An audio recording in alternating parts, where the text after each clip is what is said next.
Okay बच्चों, start करते हैं लेक्चर आज का। और आज के लेक्चर में हमें डिस्कस करना है डायोड कैपेसिटेंस। किस तरीके से पीएन जंक्शन डायोड में कैपेसिटेंस फॉर्म होता है और different different biasing of PN junction diode, in capacitance की वैल्यूज कैसी होती हैं, कब इनको हम कंसीडर करते हैं, कब हमें इन्हें कंसीडर नहीं करना होता है, ये सारी बात हम इस लेक्चर में डिस्कस करने वाले हैं। ओके, तो सबसे पहले स्टार्ट करते हैं कि कैसे कैपेसिटेंस फॉर्म होता है पीएन जंक्शन में। सब बच्चे जानते हैं कि कैपेसिटेंस फॉर्म या कैपेसिटेंस को बनाने का जो तरीका होता है वो होता है बच्चों, दो पैरेलल प्लेट के बीच अगर कहीं इंसुलेटिंग मटेरियल या डाइइलेक्ट्रिक मटेरियल बनता है तो ये जो पूरा अरेंजमेंट होता है that is known as capacitor. Means दो कंडक्टिंग प्लेट के बीच हमें डाइइलेक्ट्रिक मटेरियल को डालना है या इंसुलेटर को डालना है, तो वहां बच्चों को पूरा सिस्टम एक कैपेसिटर के नाम से जाना जाएगा, या हम बोलेंगे कि उस जगह पे एक कैपेसिटेंस फॉर्म हो गया है। एग्जैक्टली यही चीज हमारे पीएन जंक्शन में हो रही है। आप सब बच्चे ध्यान से देखो, सब बच्चे जानते हैं कि पीएन जंक्शन जब फॉर्म होता है तो एक डिप्लेशन रीजन का फॉर्मेशन होता है। क्योंकि डिप्लेशन रीजन में कोई मोबाइल चार्ज कैरियर्स नहीं होते हैं। आप ध्यान से वर्ड सुनिएगा, मोबाइल चार्ज कैरियर्स। अब ये मोबाइल चार्ज कैरियर्स क्या होते हैं, बहुत सारी कहानियां मैं सुना चुका हूं कि ऐसे चार्ज कैरियर्स जिनकी वजह से कंडक्शन होता है, ऐसे चार्ज कैरियर जिनकी वजह से क्या होता है, कंडक्शन होता है। तो अगर हम बात करें बच्चों इस डिप्लेशन रीजन की, तो इस डिप्लेशन रीजन में मोबाइल चार्ज कैरियर्स नहीं है। मींस ये जो पूरा डिप्लेशन रीजन है ये एज अ इंसुलेटर की तरह ट्रीट करेगा, because there are no mobile charge carriers in this region. तो ये जो पूरा रीजन है बच्चों, ये पूरा हो गया क्या, एक इंसुलेटिंग रीजन या एक डाइइलेक्ट्रिक मीडियम। और अगर हम बात करें पी साइड की, तो पी साइड में सब बच्चे जानते हैं कि जो मेजॉरिटी कैरियर्स होता है और मींस मोबाइल चार्ज कैरियर्स होता है वो क्या होता है, होल्स होता है। और एन साइड की बात करें तो वहां पे क्या होता है, इलेक्ट्रॉन्स होता है। तो इस पी साइड और एन साइड रीजन को हम एज अ कंडक्टर की तरह ट्रीट करेंगे। क्यों? क्योंकि इसमें बहुत सारे मोबाइल चार्ज कैरियर्स हैं और जिनमें मोबाइल चार्ज कैरियर्स होते हैं वो एज अ कंडक्टर की तरह हम ट्रीट करते हैं उसे।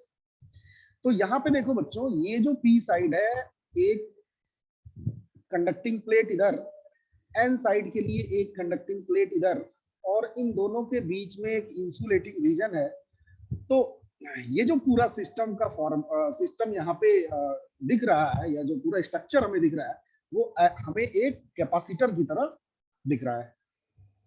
यानी कि दो कंडक्टिंग प्लेट के बीच हमने एक इंसुलेटिंग मटेरियल प्लेस्ड कर दिया।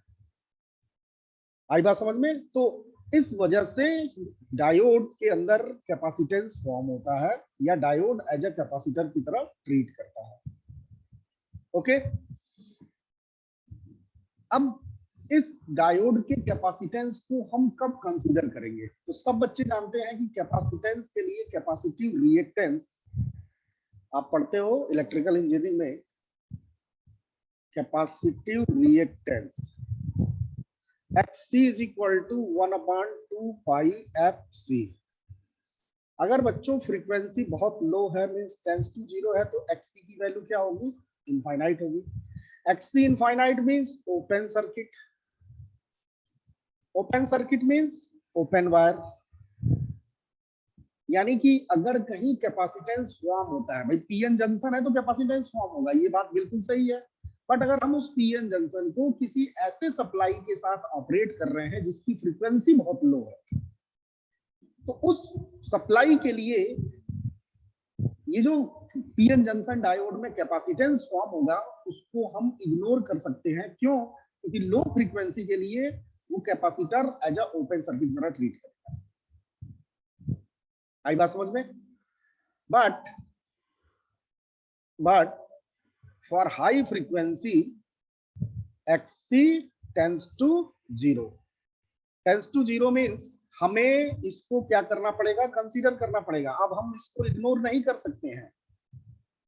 बात समझ में आई? तो जब भी आप कैपेसिटर को हाई फ्रीक्वेंसी के साथ डील करोगे तो आपको डायोड के अंदर जो कैपेसिटेंस फॉर्म हो रहा है उसे कंसीडर करना पड़ेगा, क्योंकि आपके सिलेबस में जो भी डायोड की एनालिसिस है, जो भी डायोड की डीलिंग है, वो सब लो फ्रीक्वेंसी के साथ है, या फिर आप यूं कर लो कि डीसी सप्लाई के साथ है। तो इसलिए बच्चों, फॉर लो फ्रीक्वेंसी और for DC supply, capacitance formed inside the PN junction diode act as an open circuit. That's why we can ignore it. आई बात समझ में? बट जब आप हाई फ्रीक्वेंसी के साथ डील करोगे तब आपको इसके कैपेसिटेंस को कंसीडर करना पड़ेगा। तो चूंकि यहाँ आपको थोड़ा सा एक बेसिक पढ़ना है, इंट्रोडक्शन पढ़ना है, इसलिए आपको इसके बारे में जानना आवश्यक होता है, ताकि आप फ्यूचर में कभी इस टॉपिक पे आप कोई भी रिलेटेड टॉपिक आप पढ़े तो आपको बिल्कुल वो अननोन ना दिखे, कि ऐसा ना हो कि यार डायोड में हमने कभी कैपेसिटेंस ही नहीं पढ़ा।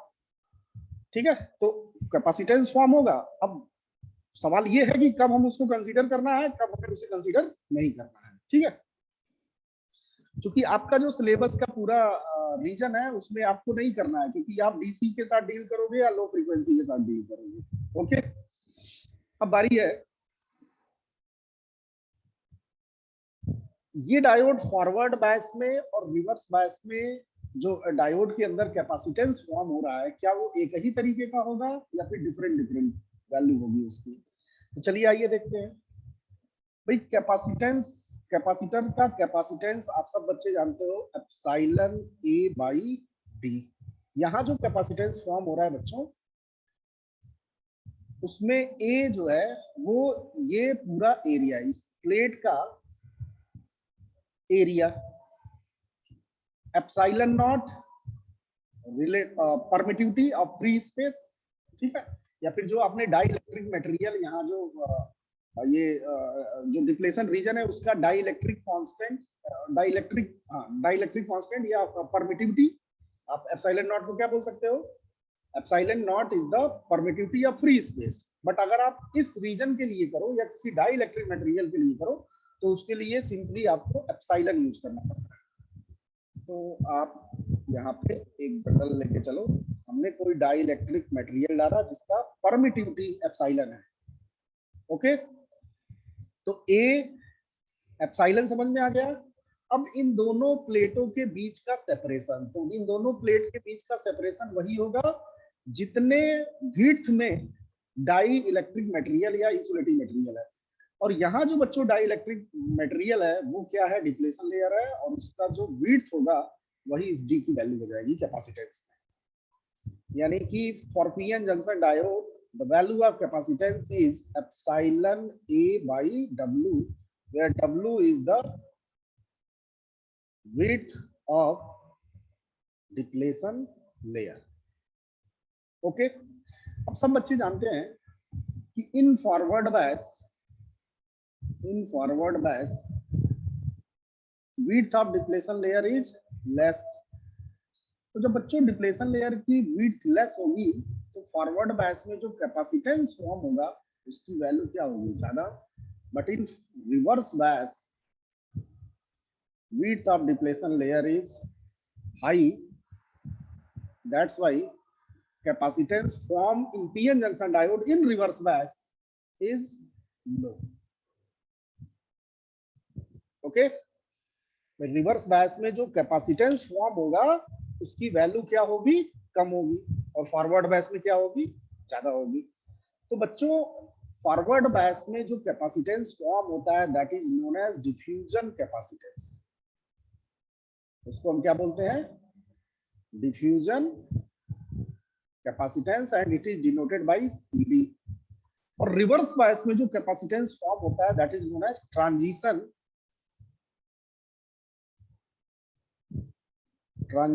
कैपेसिटेंस या depletion capacitance, and it is denoted by CT। और अभी मैंने डिस्कस किया कि फॉरवर्ड बायस में कैपेसिटेंस की वैल्यू ज्यादा होगी और रिवर्स बायस में क्या होगी? कम होगी। That's why diffusion capacitance is larger than transition capacitance, क्योंकि डिफ्यूजन कैपेसिटेंस फॉरवर्ड बायस में फॉर्म होता है और ट्रांजिशन कैपेसिटेंस रिवर्स बायस में। ओके, अब जितना ज्यादा आप रिवर्स बायस बढ़ाओगे, डिप्लेशन लेयर की विड्थ उतनी ही क्या होगी बच्चों, बढ़ती जाएगी। और जब डिप्लेशन लेयर की विड्थ बढ़ती जाएगी तो वैसे वैसे कैपेसिटेंस क्या होगा, कैपेसिटेंस की वैल्यू क्या होगी, घटती जाएगी। तो अक्सर ये क्वेश्चन पूछता है कि जब हम रिवर्स बायस में वोल्टेज को इंक्रीज करते हैं तो डायोड के कैपेसिटेंस पे क्या अफेक्ट पड़ता है। तो आप बता सकते हो कि जब आप रिवर्स बायस इंक्रीज करोगे तो विड्थ बढ़ेगी, और विड्थ बढ़ेगी तो कैपेसिटेंस की वैल्यू क्या होगी, घटेगी। ओके, अब इसमें आपको बहुत कुछ नहीं पढ़ना है, ये बस एक इंट्रोडक्शन लेना था और कोई पॉइंट छूट तो नहीं रहा है। ठीक है, मैंने बता दिया, सारे पॉइंट्स डिस्कस कर लिए। ओके, तो यहाँ बच्चों डायोड का बेसिक खत्म होता है।